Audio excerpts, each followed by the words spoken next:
Salut à tous, c'est Dark Vigilante et bienvenue pour une nouvelle catégorie de vidéos. Alors je sais pas comment ça va s'appeler, j'avais prévu d'appeler ça l'event du mois ou histoire des comics.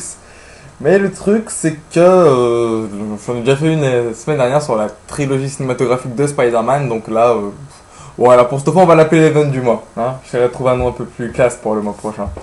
Alors ce mois-ci je vais vous parler de Infinite Crisis. Infinite Crisis qui est un événement vachement important, donc c'est suite à la grande crise de 1985, donc Crisis on Infinite Earth, donc je peux pas vous parler parce que j'ai pas les numéros mais j'essaierai de les trouver.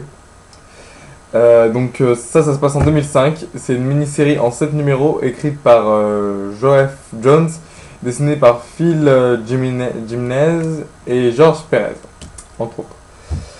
Donc alors, l'importance de cet événement, c'est un gros event de l'univers d'ici parce que ça touche l'univers d'ici pendant plusieurs mois, voire plusieurs années. Ça commence donc en 2003-2004 avec Identity Crisis, quand l'ex-femme d'Atom tue la femme de l'homme élastique, de l'homme élastique, pour que Atom s'inquiète pour elle, parce que en fait son but c'était de créer entre parenthèses un personnage qui s'en prendrait aux femmes des héros, et donc les héros seraient obligés de protéger leurs femmes. Voilà. Bon, c'est un peu, je vous conseille de le lire, c'est vraiment pas mal. Donc voilà. Donc ça commence en 2003 avec ça, Identity Crisis, et ça continue en 2004 avec Crisis of Conscience, qui est centré sur la GLA. C'est quand Wonder Woman bute Maxwell Lord. Tourne le coup parce que Maxwell Lord avait tué Ted Kord, donc le premier Blue Beetle, et ensuite Wonder Woman l'a tué. Tout le monde se tue, c'est bref. On va pas épiloguer là-dessus. Donc alors, je vais revenir un peu sur le résumé de l'histoire.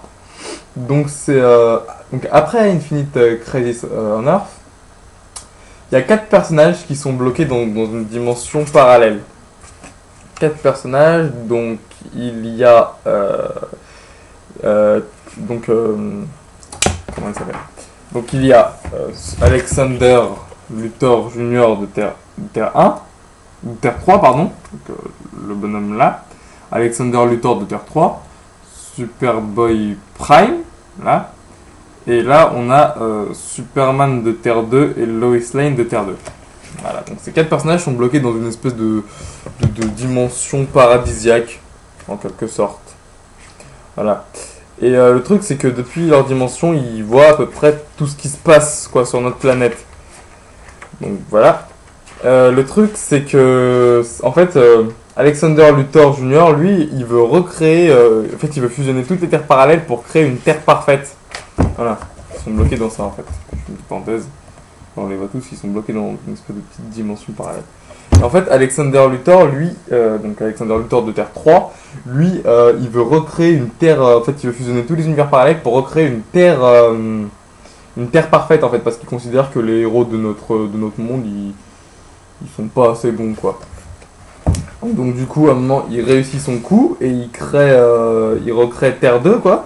Donc la Terre 2, et du coup, Lois Lane ne survit pas à ça et elle meurt.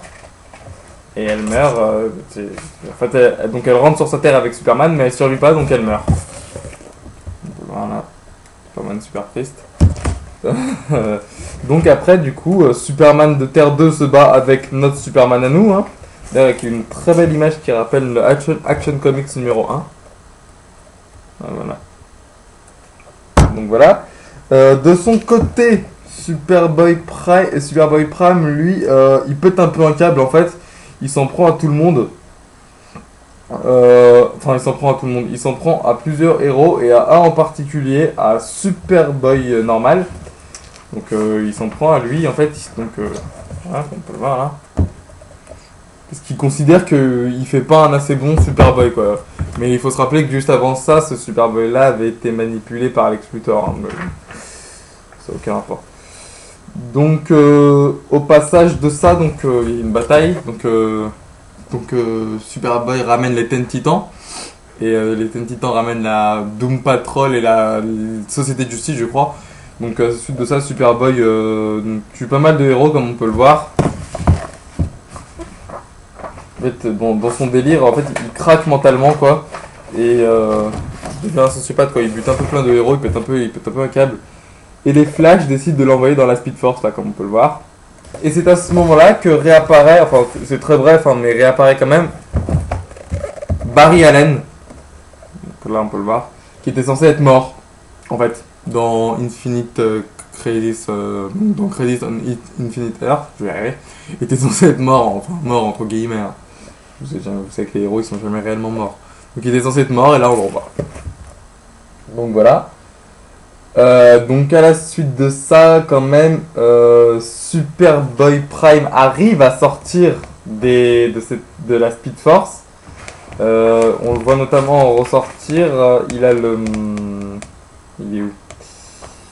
On va en ressortir. Il s'est même fait un costume avec les restes du costume de l'Anti-Monitor. Donc comme on le voit, il est devenu super fort avec les yeux tout rouges et tout. Il s'en prend à notre Superboy à nous et il le tue. Ouais, il le tue carrément. Donc on voit après Superboy complètement mort dans les bras de sa petite amie. Donc, Wonder Girl. Donc là on voit Superboy mort dans les bras de sa petite amie Wonder Girl. Robin aussi est très touché par la mort de Superboy. Quant à Alexander Luthor, lui il arrive à recréer toutes les terres parallèles avec une machine qu'il avait fabriquée grâce à des restes de l'Anti-Monitor et à des héros venus d'univers parallèles. Il réussit à créer plein de terres parallèles, c'est le bordel, jusqu'à qu'il soit arrêté par Firestorm. Donc il le coupe. À la suite de ça, donc Superman de Terre 1 et Superman de Terre 2 essayent de retrouver Superboy, donc ils le retrouvent, ils se battent tous ensemble et ils le ramènent vers le soleil rouge de Krypton en fait. Donc où il y a de la kryptonite. Mais cette kryptonite ne l'atteint pas parce que c'est pas la kryptonite de son univers. Du coup, il est immunisé contre cette kryptonite et le seul qui en est qui soit attaqué par cette kryptonite, c'est le Superman de notre planète.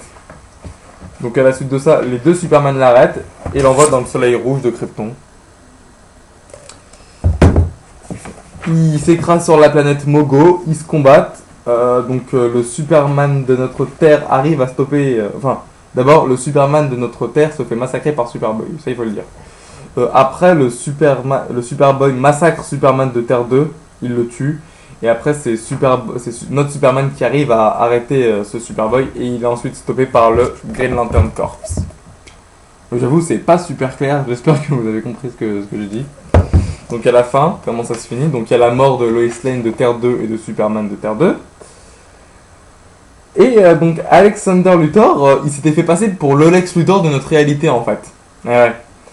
Ils ont dépeint pas mal. Il s'était fait passer pour le Lex Luthor de notre réalité et il avait créé une société, donc la société secrète des super vilains. Mais le truc, c'est qu'il avait omis d'inviter un grand super vilain dans sa société, le Joker. Et le Joker n'a pas apprécié de ne pas être invité, donc il le tue. Il lui tire une balle dans la tête en fait. Et donc juste avant ça, il y a un combat, il y a Lex Luthor de Terre 3 parle avec le Lex Luthor de notre Terre, et donc déjà il se fait attaquer par le Joker, donc ensuite il crie, il fait « Allez, au secours !» Et il tombe sur Lex Luthor, et Lex Luthor il lui fait « Tiens, Alex, tu as fait beaucoup d'erreurs, tu as sous-estimé Superman, Superboy et moi.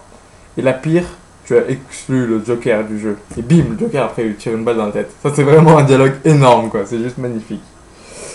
Donc à la suite de ça, Clark Kent, Dina Price et Bruce Wayne décident de prendre des vacances et arrêtent un peu leur métier de super-héros. Comme on peut le voir là, ils sont en civil. Voilà. Donc lui, Superman, attend que ses pouvoirs reviennent parce que son passage dans le soleil rouge l'a privé de ses pouvoirs. Dina, elle prend des vacances en fait. Et Batman, lui, il part sur un voyage initiatique avec Robin et Nightwing, Tim Drake et Dick Grayson. Et par la suite, donc là comme on peut le voir, un très beau, très belle double page avec tous les super-héros. Magnifique. Donc par la suite, ce qu'on peut dire, c'est qu'à la fin il y a juste une image énorme. Donc on voit que Superboy Prime est enfermé dans une espèce de cube créé par les Green Lantern. Et donc on le voit se graver en fait le S de Superman sur la peau, je sais pas si vous voyez bien. Avec ses dents, on voit qu'il se grave le S et il dit J'ai vu des endroits pires et j'en suis sorti, avec les yeux rouges et tout, donc ça c'est génial.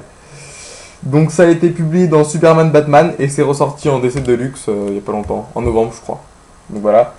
À la suite de ça, il y a une série qui s'appelle 52 qui sera publiée toutes les semaines donc pendant un an, donc forcément pendant un an, 2 semaines, forcément 52 semaines. Et en fait, on se rend compte à la fin de cette série qu'il y a 52 planètes parallèles. Et ça, en fait, c'est un super event, c'est un super coup éditorial pour DC. Ça n'avait jamais été fait dans toute l'histoire des comics et ça a plutôt bien marché. Donc voilà, ça se trouve facilement dans les boutiques spécialisées, hein, vous pouvez y aller, il n'y a aucun souci, voilà. Donc ensuite, il y a plusieurs hommages qui sont faits donc, dans cet event. Il y a quand Kal-El pleure la mort de Lois Lane de Terre 2, ça rappelle quand il pleure la mort de Supergirl de Terre 2. Il y a une couverture de Death of Superman qui a été faite par Jim Lee, enfin de Death of Superboy qui représente donc la mort de Superman.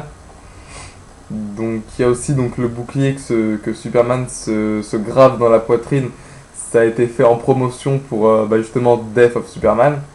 La page où Kal-El de Terre 1 se fait écraser par Kal-El de Terre 2 et il lui balance une voiture dans la tête.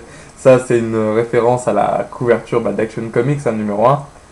Et le ciel devient rouge comme dans Infinite Crazy Stunner. Ça, c'est aussi c'est une référence, voilà. Voilà ce que j'avais à dire pour cet event.